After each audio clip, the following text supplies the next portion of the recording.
7 रङ एउटै आकृति, हरेक दिन फरक प्रस्तुति। कार्यक्रम इन्द्रेणी।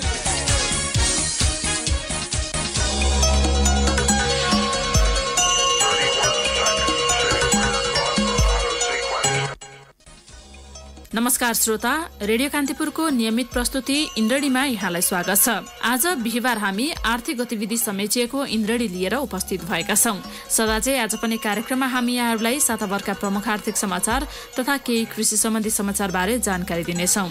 साथै समसामयिक विषयमा एउटा अन्तर्वार्ता पनि प्रस्तुत गर्नेछौं। कार्यक्रम सुरु गरौं साताभरका प्रमुख आर्थिक समाचारबाट।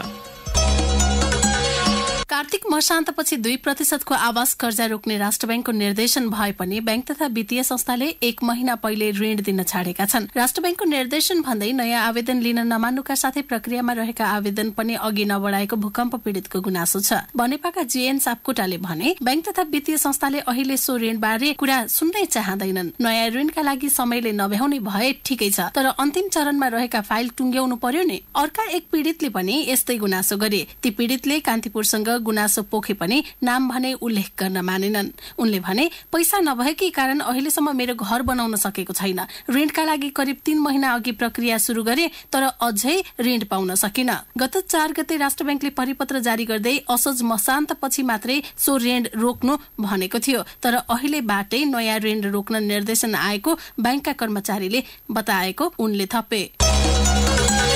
आगामी वर्ष सबै काम सक्ने गरी माथिल्लो तामाकोशी जलविद्युत आयोजनाको रोकिएको निर्माण कार्य सुरु भएको छ। 456 मेगावाटको माथिल्लो तामाकोशी आयोजना निर्माण स्थल पुग्ने सडकका कारण वैशाखदेखि काम रोकिएको थियो। यसले आयोजना सम्पन्न गर्ने समय झण्डै 6 महिना पछि धकेलिएको छ। पछिल्लो पटक यो वर्षको पुससम्ममा निर्माण सम्पन्न गर्ने लक्ष्य राखिएको थियो। सडकका कारण निर्माण कार्य रोकिएपछि पुससम्ममा सम्पन्न नहुने आयोजनाका प्रवक्ता गणेश नेउपानेले बताउनुभयो। उहाँले भन्नुभयो, यो आर्थिक वर्षको मसान्तसम्ममा आयोजना सम्पन्न गर्ने लक्ष्य छ। सडकको दुरावस्थाका कारण आयोजना स्थलमा निर्माण सामग्री ढुवानी गर्न नसकिएको नेउपानेको भनाइ छ। उहाँले भन्नुभयो, अब पानी पर्न बन्द भयो भने केही सातामै सामान ढुवानी सुरु गर्छौं। सडक राम्रो नभएकाले ठूला सामान ढुवानी गर्नका लागि ठूला सवारी चल्न सक्ने अवस्था थिएन। आयोजनाको काम करिब 96.4% सकिएको छ। आयोजनाको हाइड्रो मेकानिकल र इलेक्ट्रोमेकानिकलको काम भइरहेको छ। आयोजनाको लागत 35 अर्ब 29 करोड 41 लाख रुपियाँ निर्धारण गरिएको थियो। हाल लागत 49 अर्ब 29 करोड 55 लाख रुपियाँ पुग्ने संशोधित अनुमान गरिएको छ। यो निर्माण अवधिको ब्याज बाहेकको लागत हो। वैदेशिक रोजगारीमा जाने कामदार भर्नाका लागि म्यानपावरले वैदेशिक रोजगार विभागमा मागपत्र बुझाउनु पर्ने व्यवस्था हटेको छ। श्रम मन्त्रालयले अनलाइनबाटै वैदेशिक रोजगार सूचना व्यवस्थापन प्रणाली लागू गरेपछि नेपाली दूतावासले प्रमाणित गरेको मागपत्र सिधै सूचना प्रणालीमा दाखिला हुनेछ। यो व्यवस्थाले नक्कली मागपत्र बन्ने क्रम अन्त्य हुने सरकारले जनाएको छ। म्यानपावर बीच हुने एउटै मागपत्र किनबेच गर्ने नियन्त्रण हुने सरकारी दाबी छ। यसबाट नेपाली दूतावासले कालो सूचीमा राखेका रोजगारदाताको जानकारी विभागले पाउनेछ। दूतावासले प्रमाणीकरण गरेको मागपत्र वैदेशिक रोजगार सूचना प्रणालीमा राखिदिन्छ। विभागले त्यसकै आधारमा कामदार भर्नाका लागि पूर्व श्रम स्वीकृति पनि दिन्छ। श्रम मन्त्रालयले गृह र परराष्ट्र मन्त्रालयसँग समन्वय गरी एकीकृत प्रणाली बनाएको श्रम मन्त्रालयका वैदेशिक रोजगार महाशाखा प्रमुख कृष्ण प्रसाद गेवालीले जानकारी दिनुभयो। बैंक तथा वित्तीय संस्था आक्रामक ऋण प्रवाहमा लागेकाले प्रणालीगत जोखिम बढ्दै गएको राष्ट्र बैंकको एक अध्ययन प्रतिवेदनले देखाएको छ। पछिल्लो वर्षमा वित्तीय संस्थाहरूको कारोबार परिणाम, सेवामा विविधता, सूचना प्रणालीमा अधिक निर्भरता लगायतले प्रणालीगत जोखिमलाई बढुवा दिइरहेको अध्ययनको निष्कर्ष छ। प्रतिवेदनमा भनिएको छ, प्रणालीगत जोखिमको सैद्धान्तिक पृष्ठभूमि र देशका विभिन्न भागमा गरिएको अध्ययनको निष्कर्षका आधारमा विश्लेषण गर्दा नेपालको वित्तीय प्रणालीमा पनि जोखिम बढ्न सक्ने तथ्य र आधारहरू देखिएका छन्। वित्तीय प्रणालीमा प्रणालीगत जोखिमको मात्रा वा अवस्था कति छ भनेर सहजै मापन वा प्रक्षेपण गर्न सकिँदैन। कुनै एक निश्चित अवधिको अवस्थालाई हेरी त्यसको अनुमान गर्नु सैद्धान्तिक रूपमा व्यवहारिक पनि मानिँदैन। प्रणालीमा रहेको वित्तीय संस्थाहरू संरचना, स्वरूप, आकार, वित्तीय उपकरण, वित्तीय बजार, बजार पूर्वाधार, बाह्य वातावरणीय तत्त्व लगायतका स्रोतको विद्यमान अवस्था र प्रवृत्तिको अध्ययनबाट मात्रै प्रणालीगत जोखिमका सम्बन्धमा धारणा बनाउने गरिन्छ।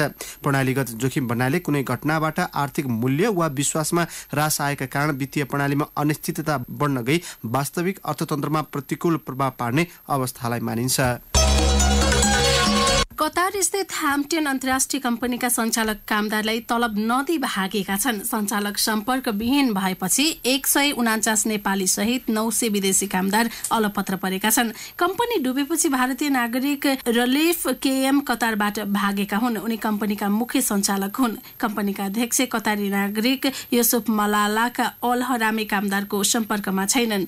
कतारको श्रम कानून अनुसार कम्पनी टाट पल्टे कामदारको बक्यौता भुक्तानी गरी स्वदेश फर्काउनुपर्छ। सञ्चालक फरार भएकाले कामदारले खाना समेत पाएका थिएनन्। भारतीय दूतावास, कतार च्यारिटी संस्था, लुलु हाइपर मार्केट, गोर्खा सेवा समाज, लमजुङ सेवा समाज लगायतले उनीहरूलाई खानाको प्रबन्ध मिलाएका छन्। चन्द्रबहादुर सेजुवालले भने 900 जनाका लागि एउटै मेस छ। खाद्यान्न सहयोग मिलिरहेको छ। चामल कम भएका बेला खिचडी बनाएर खाने गरेका छौं। कामदारले गत मे महिनादेखि तलब पाएका छैनन्। कम्पनीमा 16 महिनादेखि 11 वर्षसम्म कार्यरत नेपाली रहेका छन्। लमजुङका मोहन गुरुङले भने हामीले तलब र उपदान माग्दै विवाद समाधान समितिमा मुद्दा हालेका छौं। मुद्दा जिते पनि पैसा पाइँदैन कि भन्ने चिन्ता छ। सरकारले चिनीको खुद्रा बिक्री मूल्य प्रति किलो 70 रुपियाँ कायम गरेको छ। तोकिए भन्दा बढी मूल्यमा बिक्री गर्ने व्यवसायलाई कारवाही गर्ने समेत सरकारले चेतावनी दिएको छ। चाडबाडको मुखमा व्यवसायीले चिनीमा मनलाग्दी पैसा असुल्न थालेपछि सरकारले मूल्य तोकेर बढीमा बिक्री गर्नेलाई कारवाही गर्ने निर्णय गरेको हो। उद्योग वाणिज्य तथा आपूर्ति मन्त्री मातृका यादव सहितको बैठकले चिनीको खुद्रा मूल्य प्रति किलो 70 भन्दा बढ्न नदिने निर्णय गरेको हो। मन्त्रालयका सहसचिव एवं प्रवक्ता नवराज ढकालले भन्नुभयो, अधिकतम खुद्रा मूल्य प्रति किलो 70 रुपियाँ भन्दा नबढ्ने गरी बिक्री वितरणको व्यवस्था मिलाउने निर्णय भएको छ। सोही अनुसार वाणिज्य आपूर्ति तथा उपभोक्ता संरक्षण विभागलाई निर्देशन दिएका छौं। सो निर्देशन अनुसार विभागले बजार अनुगमन तीव्र पारेको उहाँको भनाइ छ। सरकारले आयातमा परिमाणात्मक बन्देज लगाएपछि हाल बजारमा चिनीको मूल्य आकाशिएको छ। व्यापारीले 1 किलो चिनीको 85 रुपियाँसम्म लिने गरेका छन्। ब्याङ्कहरूले दैनिक 25 किलो सुन आयात गर्न पाउने भएका छन्। बजारमा माग अनुसार सुन आपूर्ति हुन नसकेपछि राष्ट्र ब्याङ्कले दैनिक आयातको कोटा बढाएको हो। सुन माग बढी हुने सिजन भदौदेखि मङ्सिरसम्मका लागि मात्र कोटा बढाइएको हो। नयाँ व्यवस्था अनुसार 2075 मङ्सिर मसान्तसम्म ब्याङ्कहरूले दैनिक 25 किलो सुन आयात गर्न पाउनेछन्। हाल ब्याङ्कहरूले दैनिक 20 किलोका दरले सुन आयात गरिरहेका छन्। राष्ट्र ब्याङ्क सञ्चालक समितिको बैठकले सो निर्णय पारित गरेको हो। यो निर्णय कार्यान्वयनका लागि हिजोसम्म निर्देशन जारी भएको छैन। सुन्दै हुनुहुन्थ्यो साताभरका प्रमुख आर्थिक समाचार। कार्यक्रममा अब प्रस्तुत छ कृषि सम्बन्धी केही समाचारहरू। सुर्खेत, अछाम र सल्यानमा टिमुरको नयाँ प्रजाति फेला परेको छ। उच्च मूल्य कृषि वस्तु विकास आयोजनामा कार्यरत वैज्ञानिकले टिमुरको नयाँ प्रजाति ज्यान्थोजाइलम हेर्सा रक्सफ डीसी पत्ता लगाएका हुन्। आयोजनाका कृषि वनविज्ञ गिरिधर अमात्यले लामो अनुसन्धानपछि टिमुरको नयाँ प्रजाति फेला परेको बताउनुभयो। उहाँका अनुसार यो प्रजातिको टिमुर सुर्खेतको चौकिने गाउँपालिका अन्तर्गत साल्म, तल्लो बासवानी, अछामको तुरमा खादा गाउँपालिकाको जयसुरमा रहेको छ। त्यस्तै कर्णाली नदीको जलाधार क्षेत्र तथा सल्यानको कालीमाटी गाउँपालिका स्थित शारदा नदीको जलाधार क्षेत्र कालचे कालीमाटीमा पनि पाइएको छ। यो टिमुर करिब 950 देखि 1001 मिटरको उचाइमा पाइन्छ। नेपालमा हालसम्म टिमुरका 9 प्रजाति रहेकोमा यो प्रजातिको टिमुर 10औं भएको अमात्यको दावी छ। मनाङमा फलाइएका अर्ग्यानिक आलुको माग देशका 3 तारे र 5 तारे होटलमा हुन थालेको छ। काठमाडौँका हायत होटल, सोल्टी होटलमा समेत त्यहाँ उत्पादित आलुको परिकार बन्ने गरेको छ। केही वर्ष यता मनाङका आलुको चर्चा बढी हुन थालेको हो। वर्षको 1 याम मात्र खेती हुने त्यस ठाउँमा आलु मुख्य बालीका रूपमा रहिआएको छ। हिमाली हावापानीमा उत्पादन भएका आलु स्वादिष्ट हुने भएकाले धेरैको रोजाइमा पर्ने गरेको हो। अर्ग्यानिक खेती गरिने त्यस जिल्लामा कुनै प्रकारको विषादी प्रयोग गरिँदैन। आलु जिल्लाभित्र मात्र नभई अन्य जिल्ला र देश विदेशबाट समेत माग हुन थालेको कृषक बताउँछन्। विशेष गरेर होटलमा जिल्लाका आलु बढी खपत हुने गरेको होटल व्यवसायी विनोद गुरुङले बताए।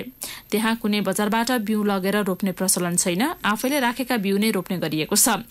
यति बेला मनाङको विभिन्न क्षेत्रमा स्थानीयवासीलाई आलु भित्राउने चटारो छ। तल्लो मनाङमा धेरै जसोले घर घरमा आलु भित्राइरहेका छन् भने माथिल्लो मनाङमा आलु खन्न सुरु भएको छ। तल्लो क्षेत्रमा भदौ र माथिल्लो क्षेत्रमा असोजमा आलु खन्ने गरिन्छ। चाडपर्व नजिकै गर्दा धनकुटामा दूधजन्य पदार्थको माग बढेको छ। खास गरी चीज लगायत वस्तुको माग मुलुकभरका मुख्य शहरबाट आइरहेको व्यवसायीले बताएका छन्। माग पूर्ति गर्नका लागि व्यवसायीहरूले उत्पादन बढाएका छन्। महालक्ष्मी नगरपालिका 1 बिलमाटेमा सञ्चालनमा रहेको लक्ष्मी डेरी उद्योगले चीजको उत्पादन बढाएको सञ्चालक रामबहादुर पौडेलले बताउनुभयो। यसै गरी छथर जोरपाटीमा रहेको कामधेनु दुग्ध सहकारीले सञ्चालन गर्दै आएको दुग्ध प्रशोधन उद्योगका सञ्चालक समूहका भरत गुरुङले पनि चाडपर्व नजिकैसँगै दुग्धजन्य उत्पादनको माग बढे पनि उत्पादन गर्न भने कठिन रहेको बताउनुभयो। यस्तै दुग्धजन्य उत्पादनको बजार राम्रो भए पनि माग अनुसारको उत्पादन गर्न नसकिएको निशान डेरी उद्योग धनकुटा 1 निगालेका व्यवस्थापक लेखनाथ रिजालको भनाइ छ। जिल्लामा गत वर्ष 13,000 टन अर्थात 52 करोड रुपियाँ बराबरको दूध उत्पादन भएको थियो। जिल्लामा अहिले दैनिक 20 टन दूध उत्पादन हुँदै आएको छ। जाजरकोटको भेरी नगरपालिका 5 इभर गाउँका 55 घरधुरी व्यावसायिक तरकारी खेतीमा लागेका छन्। गाउँको पाखाबारीमा मौसमी तथा बेमौसमी तरकारी उत्पादन हुने गरेको छ। गाउँका सबै पाखोबारीमा विभिन्न जातका तरकारी लटरम्म फलेका हुन्छन्। इभरमा वर्षभर नै तरकारी पाउने गरेको छ। 10 वर्षदेखि इभरका किसान व्यावसायिक कृषिमा लागेका हुन्। 12-15 वर्ष अघिसम्म पाखोबारीको अन्न उत्पादनले गुजारा नचल्दा इभरका स्थानीय कमाईका लागि भारतीय बजार धाउन बाध्य थिए। आय आर्जनको अन्य उपाय नहुँदा रोजगारीका लागि वर्षेनी भारतको काला पहाड़मा मजदुरी गर्नुपर्ने बाध्यता हटेको मनवीर रोकाईले बताए। विगतमा काम खोज्न काला पहाड़ धाउने इभरका बासिन्दा हिजो आज आफ्नै खेतबारीमा रमाएका छन्। स्थानीयवासीले व्यावसायिक तरकारी खेतीबाट वार्षिक 1 लाखदेखि 10 लाख रुपियाँसम्म आमदानी गर्ने गरेका छन्। साताभरका प्रमुख आर्थिक समाचार तथा कृषि सम्बन्धी केही समाचारपछि कार्यक्रममा पालो भएको छ ब्रेकको। ब्रेकपछि हामी हिजो खुला गरिएको इडिबी चिठा बारेमा नेपाल स्थित अमेरिकी दूतावासका कन्सुल माइकल ई म्युसीसँग गरिएको कुराकानी दिएर उपस्थित हुनेछौं। कार्यक्रममा अहिलेलाई भने ब्रेकको पालो। ब्रेकपछि यहाँहरूलाई पुनः स्वागत छ। यहाँहरू सुन्दै हुनुहुन्छ कार्यक्रम इन्द्रेडी अन्तर्गत आज बिहिबार हामी आर्थिक गतिविधि प्रस्तुत गरिरहेका छौं। सदाझै ब्रेक अगाडिको कार्यक्रमको पहिलो खण्डमा यहाँहरूले साताभरका प्रमुख आर्थिक समाचार तथा केही कृषि सम्बन्धी समाचार सुनिहाल्नुभयो। कार्यक्रममा अब प्रस्तुत छ एउटा अन्तर्वार्ता। सन् 2020 का लागि अमेरिकाको डाइभर्सिटी भिजा डीबी चिठा भर्नका लागि हिजोदेखि आवेदन खुलेको छ। नेपाली समयअनुसार गए राति खुला गरिएको डीबी आवेदन फारम भर्ने समय सीमा आगामी कार्तिक 20 गते राति 11:30 बजे सकिनेछ। अमेरिकामा स्थायी बसोबास गर्न चाहने अन्य मुलुकका नागरिकलाई अमेरिकाले हरेक वर्ष डीबी चिठा मार्फत अमेरिका जान पाउने अवसर प्रदान गर्दै आएको छ। शिक्षा, स्वास्थ्य, रोजगारी, उच्च स्तरीय सुविधाका लागि विश्वमै अब्बल मानिएको अमेरिका जान जो कोही पनि लालयित हुन्छन्। सोही कारणले समेत डीबी चिठा सबैको आकर्षण बन्ने गरेको छ। यसै क्रममा सहकर्मी शर्मिला खनालले डीबी बारे विस्तृत जानकारी दिन नेपाल स्थित अमेरिकी दूतावासका कन्सुल माइकल ई म्युसीसँग कुराकानी गरेकी छन्। सोही कुराकानीलाई आजको कार्यक्रममा हामी प्रस्तुत गर्दैछौँ। 2019बाट चाहिँ इडिबी बन्द गर्ने भन्ने समाचार आएको थियो। योभन्दा अगाडि 2020 को लागि खुलिरहेछ। यसलाई युएस गभर्मेन्टले चाहिँ कन्टिन्यू गर्छ कि खुलाउनुको रिजन पनि बताइदिनुहोस्। अहिलेसम्म यो कार्यक्रमको बन्दको बारेमा केही जानकारी पाएका छैनौँ। वास्तवमा यो हाम्रो डीबी कार्यक्रम हाम्रो संसदले कानुन पारित गरेर चलिरहेको कार्यक्रम हो अनि त्यो कानुन नबदलेसम्म यो कार्यक्रम चलिरहन्छ। 2020 को लागि खुलेको इडिबी लटरीमा चाहिँ केही चेन्जेसहरू आएको छ। त्यस्तो फिचरहरू बताइदिनु न, के चेन्ज भएको छ? दर्ता गर्ने प्रक्रिया एउटै हो। अनलाइन dblottery.state.gov मा गएर दर्ता गर्ने प्रक्रिया 1 महिनाभन्दा अलि बढी रहन्छ, खुला रहन्छ। वास्तवमा त्यो प्रक्रिया एउटै हो। महत्त्वपूर्ण कुरा त्यसमा गएर आफ्नो यो प्रमुख आवेदकले भर्ने जानकारी, व्यक्तिगत जानकारी हुनुपर्छ। त्यस पछाडि यदि त्यो व्यक्ति विवाहित हुनुभयो भने आफ्नो श्रीमान कि श्रीमतीको जानकारी पनि भर्नुपर्छ। अनि यदि छोराछोरीहरू छन् 21 वर्षभन्दा मुनिको छोराछोरीहरूको जानकारी पनि भर्नुपर्छ। सबैभन्दा महत्त्वपूर्ण कुरा त्यही हो। फर्म भर्दाखेरि यो सबै जानकारी पेश गरेर एउटा कन्फर्मेसन पेज आउँछ। त्यो कन्फर्मेसन पेजमा एउटा विशेष कन्फर्मेसन नम्बर आउँछ। त्यो व्यक्तिको कन्फर्मेसन नम्बर अर्को कसैसँग हुँदैन। त्यो कन्फर्मेसन नम्बर प्रिन्ट गरेर सुरक्षित ठाउँमा राखेर अर्को मान्छेलाई नदिनु भन्ने हाम्रो प्रोत्साहन छ। इडिबी लटरी खुल्यो भन्ने बित्तिकै इन्टरनेटहरूमा हामीले धेरै पाइएको चाहिँ फेक फर्म फिलअप गर्ने अनि फेक कन्फर्मेसन आउने पनि त्यो समस्या पनि छ। सो त्यसलाई समाधानको लागि हाम्रो युएस एम्बेसीले प्रशासनले चाहिँ कस्तो कदम चालेको छ? यो फेरि नेपालमा मात्रै नभएर वर्ल्ड वाइड नै यस्तो देखिएको छ। त्यसले गर्दाखेरि हाम्रो सल्लाह के छ भने हरेक आवेदकले फर्म आफैले भर्ने हो। यदि आफैले भर्नुभयो भने जुन जानकारी छ त्यसमा नियन्त्रण गर्न सक्नुहुन्छ। त्यसकारणले विशेष गरेर कन्सल्टेन्सीजहरूलाई गएर नगर्ने भन्ने हाम्रो प्रोत्साहन छ। इडिबी लटरी खुलाइरहेको छ विश्वभरि नै हैन। यसको रिजन के होला? धेरैलाई एउटा उत्सुकता पनि हुन्छ कि युएसमा किन मान्छे युएसमा बोलाइरहेछ सबै देशको गइरहेछ, सो वाइ दे कल अस? यो राम्रो प्रश्न हो। झन्डै 20 वर्ष अगाडि हाम्रो संसदले हाम्रो संसार हेर्दाखेरि अनि हाम्रो आफ्नो देश हेर्दाखेरि अब कतिजना हाम्रो देशमा हरेक देशबाट आएका छन् अनि कुनै कुनै देशबाट थोरै मान्छेहरू थिए। त्यसकारणले यदि हामीले त्यो जनसङ्ख्या, त्यो देशबाट आएका जनसङ्ख्या यदि हामीले बढाउन मन लाग्यो भने कसरी गर्न सकिन्छ? अनि यो डाइभर्सिटी भिसा कार्यक्रम बन्यो। वास्तवमा हाम्रो देशको विविधता बढाउनको लागि बनाएको हो। त्यसकारणले यदि कुनै देशबाट आउने मान्छेहरूको सङ्ख्या विशेष तहसम्म पुग्यो भने त्यो देश अयोग्य हुन्छ। यदि गएको 5 वर्षमा 50,000 भन्दा बढी कुनै देशबाट मान्छेहरू अमेरिकामा पुगेका छन् भने त्यो देश अयोग्य हुन्छ यो कार्यक्रमको लागि। इटिभी भरेर जाने अरूको के छ समस्या थाहा छैन, तर नर्मली त्यहाँ इमिग्रेन्ट्स भएर बस्नेहरूमा एउटा डर पनि छ। हामीलाई कति बेला डिपोर्ट गरिदिने हो, कति बेला त्यो एक किसिमको अघिल्लो वर्षमा डोनाल्ड ट्रम्प प्रशासन आइसकेपछि त्यो अन्योलता थियो। अहिले चाहिँ आप्रवासीहरूको बारेमा चाहिँ के सुविधाहरू छ उनीहरूलाई? यो डिबी कार्यक्रममा विशेष गरेर यो एउटा कानुनी रूपले अमेरिका जान सकिने उपाय हो। त्यसकारणले डिबी डाइभर्सिटी भिसा पाउनेहरूलाई त्यो किसिमको डर लिन आवश्यक छैन। यो कानुनी रूपले जान पनि सक्नुहुन्छ अनि मैले भनेको जस्तै जुन ठाउँमा बस्नु भए पनि हुन्छ अनि आफ्नो जीवनको भविष्य पनि बनाउन सक्नुहुन्छ। त्यसो भए वास्तवमा यो अहिले जुन कुरा भइरहेको छ त्यसमा धेरै डर मान्नु पर्दैन। अनि यहाँहरूलाई जानकारी भए अनुसार नेपालमा बसेर यसरी युएस एम्बेसी यहाँ छ हैन, यहाँले नेपालबाट इडिबी भरेर जानेहरू जति पनि अमेरिकामा छन् उनीहरूको प्रगतिको बारेमा केही हल्का जानकारी राख्ने गरेछ कि युएस एम्बेसीले? यो राम्रो विचार हो। हामीले कुरा गरेर छलफल गरेर यो वर्ष चाहिँ कतिदेखि कतिसम्म खुल्ने, कतिदेखि कतिसम्म आवेदकहरूले आफ्नो रिजल्ट पाउने यो पनि इन्फर्मेसन दिनु। यो हाम्रो वेबसाइट dblottery.state.gov खुल्छ। यो वेबसाइट खुला हुन्छ कहिलेसम्म भने नोभेम्बर 6 तारिक बेलुका 10:45 गएपछि सम्म खुला हुन्छ। तर हाम्रो सल्लाह के छ भने यदि चाँडै दर्ता गर्नुभयो भने यो वेबसाइट अलि खुला भन्दा पनि हुन्छ। यो अन्तिमसम्म कुर्नुभयो भने सायद त्यतिखेर अलि आवेदकहरूको चाप बढी हुन्छ अनि सम्पर्क हुने सम्भावना अलिक कम हुन सक्छ। त्यसकारणले हाम्रो सल्लाह छ यो आउने पहिलो, दोस्रो, तेस्रो हप्तामा दर्ता गर्ने सल्लाह छ। अब सन् 2020 को डिबीको रिजल्ट चाहिँ कहिले आउँछ?